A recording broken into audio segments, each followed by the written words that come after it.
دیکھیے اور ایک گلاب کا پھول کا ذکر ہے بڑا اس میں کہ جنگل کا شیر، جنگل کا بادشاہ شیر ہوتا ہے معلوم، پرندوں میں مہر ہوتا ہے معلوم، یعنی ہر ایک کی ایک امپورٹنسی ہے، ہر جانوروں میں، جھاڑوں میں ہر ایک کی امپورٹنسی ہے، پھولوں میں بھی ایک امپورٹنسی ہے۔ تو آخر تو جہاں جب معراج گئے تھے اس کے بعد واپسی ہوئی تو آپ کے جسم سے پسینے کا ایک خطرہ گرا زمین پر، اس سے گلاب کا جھاڑ پڑا۔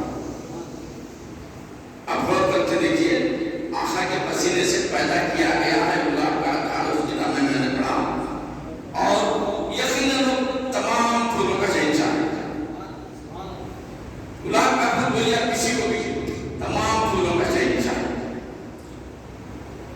اور دوسرا اور ایک واقعہ ہے، حسن بصری رحمۃ اللہ علیہ کے پاس ایک عورت آئی، بڑا روتے ہوئے آئی، آپ بھی پریشان ہوئی، کیوں کیا بات ہے؟ انہیں بولی میری بچی چلے گئی، میری بچی کا انتقال ہو گیا، میں چاہ رہی ہوں کہ میری بچی کو ایک مرتبہ کس حالت میں دیکھنا چاہ رہی ہوں۔ تو بعض اچھے اللہ والے ہوتے ہیں، بعض ان کو بتانا بھی پڑتا ہے، بعض ایسے اللہ والے ہیں بتاتے نہیں، چھپے ہوئے رہتے، لیکن بعض ایسے واقعات ہو جاتے ہیں کہ ان کو ایمان والوں کے بعد بتانا بھی پڑتا ہے۔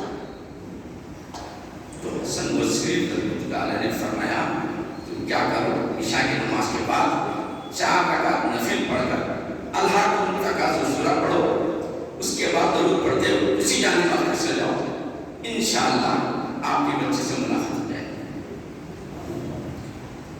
اب اس کے بعد سو گئی، سو گئی تو خواب میں کیا دیکھتی ہے بچی کو کہ بڑے ہی خطرناک حالات میں دیکھتی ہے، بہت خطرناک حالات میں، زنجیریں پڑی ہوئی ہیں، عذاب میں جکڑی ہوئی بچی ہے، چیخ مار کے اٹھی، بولے یا اللہ یہ کیا ہو گیا؟ ماں ہے، ماں کی محبت معمولی بات نہیں ہے، سب جانتے ہیں آپ۔ ماں چیخ مار کے اٹھی، بہت پریشان ہو گئی۔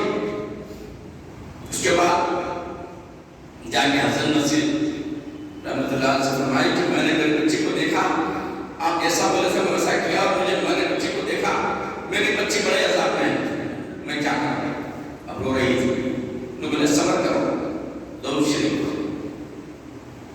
پھر 2 دن کے بعد حسن بصری رحمۃ اللہ علیہ اس بچی کو دیکھے، جنت کے باغ کے اندر پھول کا باغ ہے، اس میں جھولا سے بیٹھ کر جھول رہی ہے وہ بچی، تو بڑے خوشی ہو، پوچھے کہ پوچھے کہ تم کون ہو؟ تو بچی بولی میں وہی ہوں جس کی ماں آپ سے آگے مجھے دیکھنے کے لیے رو رہے کے دعا مانگی تھی، اللہ سے جو دکھانے کے لیے کہی تھی، میں وہی ہوں۔ تو آپ نے فرمایا تھا، تو آپ کی ماں تم سے یہ کہے کہ آپ زنجیروں میں جکڑے ہوئے ہیں، اللہ کے عذاب میں ہیں۔ تو اس بچی نے فرمایا نہیں، ہمارے قبرستان سے مسلمان گزر رہا تھا، اس نے قبرستان میں رک کر درود شریف پڑھ کے اللہ سے کہا کہ میں ان کو درود شریف یہ قبرستان میں جتنے لوگ ہیں ان کو پڑھ دیتا ہوں۔ تو اللہ تعالیٰ نے جتنوں پر عذاب تھا، یہ بچی نہیں، جتنوں پر عذاب کروں کا عذاب ہٹا دیا۔ اللہ نے کیا قربان ہے دیکھیں آخر پر ہمارے، ارے لٹا رہے ہیں اللہ تعالیٰ، ایک بچی کو نہیں، پورے قبرستان میں جس پر بھی ظلم عذاب ہو رہا تھا پوروں کا عذاب ہٹا دیا گیا۔ پھر اس عورت سے ملاقات کر کے اس عورت کو بولے کہ اب بے فکر رہو، بچی آپ کیا درود شریف کا دیکھ کتنا بڑا جو ہے، تو درود شریف پڑھنا۔ امام غزالی رحمۃ اللہ علیہ ایک شخص آپ حد کو جا رہے تھے، ایک شخص ان کے ساتھ میں ہو گیا، ہمیشہ درود شریف پڑھ رہا، تو آپ بولے سب میں سے پوچھے کہ درود شریف سے آپ کثرت پڑھتے ہیں، اس کی کچھ وجہ ہے کیا؟